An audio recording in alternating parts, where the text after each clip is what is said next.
Hello, আসসালামু আলাইকুম guys, কি অবস্থা? আমরা আছেন ভালো। থাম্বনেল দেখেই বুঝতে পারছেন যে আজকে ফুটবল খেলার একটা ম্যাচ হবে। আজকে যমুনা ভার্সেস বসুন্ধরা। আর আজকে আমরা এই ম্যাচটি খেলার জন্য বিভিন্ন জায়গা দিয়ে বিভিন্ন ধরনের প্লেয়ার আসছে। আমিও এক কথায় হারিয়ে গেছি। আমাদের এক বড় ভাই আছে বরিশালে, তার আর কি সে আমাকে বলছে খেলা ইতিমধ্যে শুরু হয়ে গেছে। গোল হয়েছে 2টা, আর বিপরীত পক্ষের এখন পর্যন্ত একটাও হয় নাই। হাড্ডাহাড্ডি লড়াই চলতেছে। বিপরীত দলের প্লেয়ার একজন ইনজুরি হয়েছে, একজন উঠছে, একজন নামছে।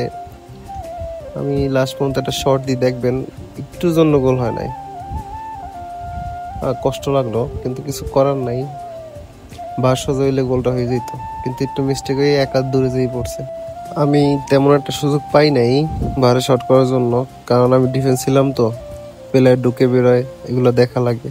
বাম পাশ দিয়ে ঢুকে, ডাইন পাশ দিয়ে ঢুকে, সবই দেখা লাগে। আমাদের প্লেয়ার যারা ছিল তারা মোটামুটি অনেক ভালোই খেলে, সবাই এক কথায় ভালো খেলে।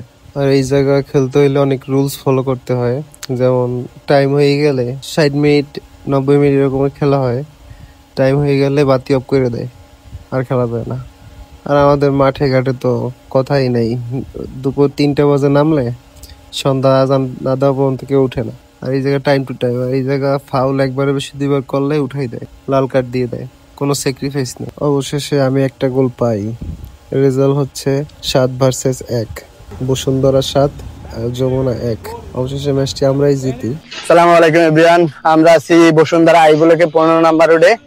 তো আমরা পিএসবি স্টেডিয়াম থেকে ফুটবল শেষ করে ম্যাচটি শেষ করে আসলাম। তো আমাদের এক ভাই সে আমাদের তাকে আমরা এক কথায় হায়ার নিয়েছি। তো সে ডিফেন্স ছিল, কিন্তু ডিফেন্স দাঁড়িয়ে একটা গোল করছে খুব সুন্দর।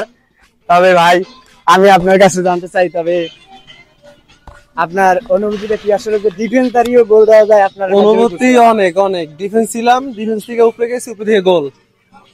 আর আপনিও ভালো খেলছেন ভাই, কিন্তু 2বার ফাউল করে ব্যথা পাইছেন।